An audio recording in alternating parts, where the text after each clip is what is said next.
What's going on, YouTube? This is SG1 Sports, and you're watching our Big 12 football channel. I wanted to reveal to you guys the bracket for the Big 12 GOAT tournament on NCAA football, and it begins here on NCAA football 2003. I'm going to show you the bracket, and you may have already seen the bracket if you watched our video over on the main college football channel.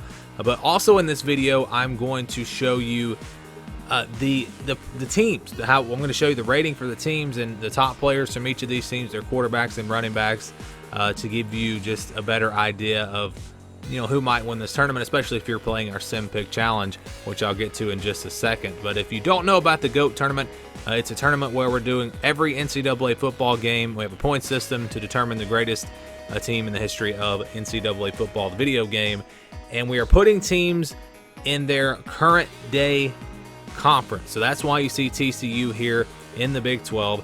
We have to put the teams in West Virginia here as well. We have to put the teams in the same conference every year, or the point system doesn't really work. So that's why you see that. So we're going to the 2002 college football season here. Texas was really good. Oklahoma was really good, and I'll show you just how good they were in a second. But Texas is the 1 seed here. They will play the winner of TCU and Baylor. TCU versus Baylor, and then you're going to have Oklahoma State host Kansas, with the winner moving on to face Oklahoma. Now in the other, so you go to the second round here, it'll be Texas versus that winner, Oklahoma versus that winner. You have Kansas State hosting Texas Tech in the 4-5 matchup, and then West Virginia hosting Iowa State in the 3-6 matchup. And the games will be on Tuesdays and Saturdays. We have all the schedules for all the different conferences there on the website, sg1sports.com. Just click on the GOAT tournament, and you'll find all the information there. And if you want to play the Sim Pick Challenge, just go to the Sim Pick Challenge page. Both of those will be in the description of this video. And make your picks, fill out your bracket for this Big 12 tournament. If you don't know what the Sim Pick Challenge is, it's basically just a contest where you guys have a chance to pick the winners of our simulations, and there'll be a point system, and the winner, this goes across all of our channels, and it's going to last several months, and the winner at the end of the day will receive a $100 prize. So you want to go to the website, sign up on the Sim Pick Challenge page, and you'll see a list of all the brackets that you can, and all the picks you can make right now there on that page. So be sure to do that if you want to play. But now let's take a look at some of the top players from these teams in the Big 12 here on NCAA football 2003. All right, we're going to look at the top players in the Big 12. We're going to go through all the Big 12 teams, and we start with Baylor. We're just going to go in alphabetical order here. A.C. Collier was their top player on the game. Reggie Newhouse. Only 3 players 80 and above for this Baylor team. Quarterback was Greg Cicero. I do not remember him. I don't remember Jonathan Golden either at running back. So this is a Baylor team that, again, I don't really remember much about. They were rated a C+, only a C+ on the game. They were the second worst rated team in the Big 12 on NCAA football 2003. Let's continue on with Iowa State as we go in alphabetical order. And again, these are the 2002 rosters. Keep that in mind. It's NCAA football 2003, but it's a 2002 rosters. So Iowa State is up next. Seneca Wallace, I think a lot of people probably remember him. He was an electrifying dual threat quarterback, 89 overall. As you take a look at some of the top players from Iowa State, just talked about Wallace. Their running back was Hialtha Rutland. I do not remember him. Do not remember him at all. So I remember Seneca Wallace. That's about it for this Iowa State team. They were a B overall. Kansas is next. They were only a C-. They were the bottom team in the Big 12. C-. And look at that helmet. Their colors were, they had like a dark blue. This was a long time ago. And it makes me feel really old when I think about 2002 being a long time ago. Let's go now to the Zach Dyer. Don't remember him. Reggie Duncan. Don't remember him. So don't remember anybody from Kansas. Kansas State was a B. So they were pretty solid in this game. They were the number 4 team in the Big 12 according to the ratings. Well, I think Terrence Newman, the cornerback, I think pretty much, a lot of people are going to remember him. He was very, very good. One of the top cornerbacks in the country. You had, who else? How about Darren Sproles? How about Darren Sproles on this Kansas State team? Who was the quarterback? I think it was Roberson. Yeah, L. Roberson, the quarterback here, a good runner. He's a 79 overall. And then Darren Sproles, like I just said, at running back. Kansas State a B overall. We move on now to Oklahoma, one of the top teams on the game.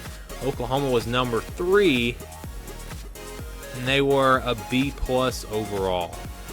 Now, we're going by the ratings, so there are actually some teams that are ranked below them that are A-minuses that would actually get into the 8-team tournament ahead of Oklahoma. So don't think that Oklahoma is guaranteed to get into that. They really need to win this Big 12 tournament.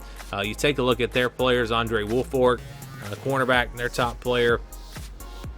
This is a really good Oklahoma team as you look at some of the top players, led by quarterback Jason White. Of course, he was a Heisman Trophy winner.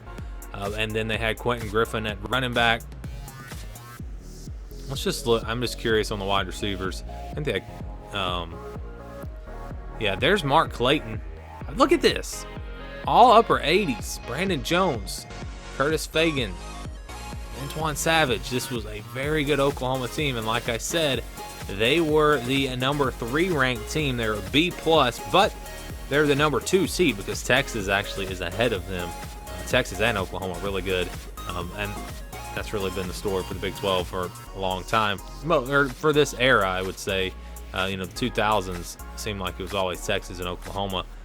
Then you had Nebraska in there, Kansas State. Nebraska is in the Big 10 tournament because we're going by the current day roster, so that's why you are not seeing Nebraska. But let's go to Oklahoma State. They were a B-, not ranked. Wrong button there, Oklahoma State. They had Rashawn Woods at wide receiver. Remember him? He was really good. As we look at some of their top players, Tatum Bell at running back. Josh Fields was the quarterback. I slightly remember him. And then again, Tatum Bell there at running back. Let's move on now to our next team. It's TCU. TCU is not in the Big 12 at this time, but we're putting, like I said, putting the teams in their current day conferences. TCU a B-. B-. And keep in mind, this was when they were in the Mountain West. So a B- out of the Mountain West is actually pretty good. As we look at some of their top players, I don't think this would be Andy Dalton. I think this was before him. All these years run together. But let's look and see who their starting quarterback is. No. Sean Stilley, the starting quarterback, 72 overall. Kenny Hayter at running back. And there is LaTerrence Dunbar. I don't really remember much about this TCU team, honestly. Again, they were a B- overall. Let's go to Texas. Top-ranked team in the Big 12. Number 2 overall, an A-. Yeah, they were really good, and they will have that number 1 seed. Nathan Vasher at cornerback. How about Roy Williams at wide receiver?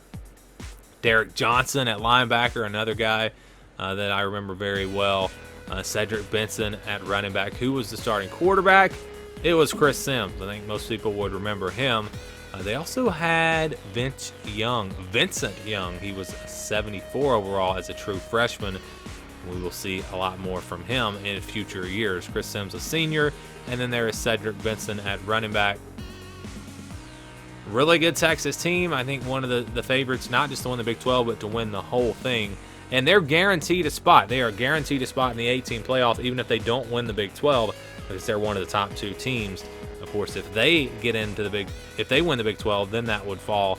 Another at-large team could get in there. So one more team left. That's Texas Tech.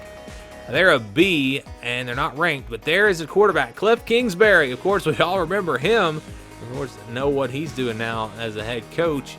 Let's look at some of the top players here for Texas Tech. Cliff Kingsbury, he was really good. Who was the running back? Johnny Mack. And let's just see who was the wide receiver. I don't really. Wes Welker. There you go. Wes Welker. Wes Welker is junior, just a 71 overall in the game. This was a pretty good Texas Tech team. Only a B.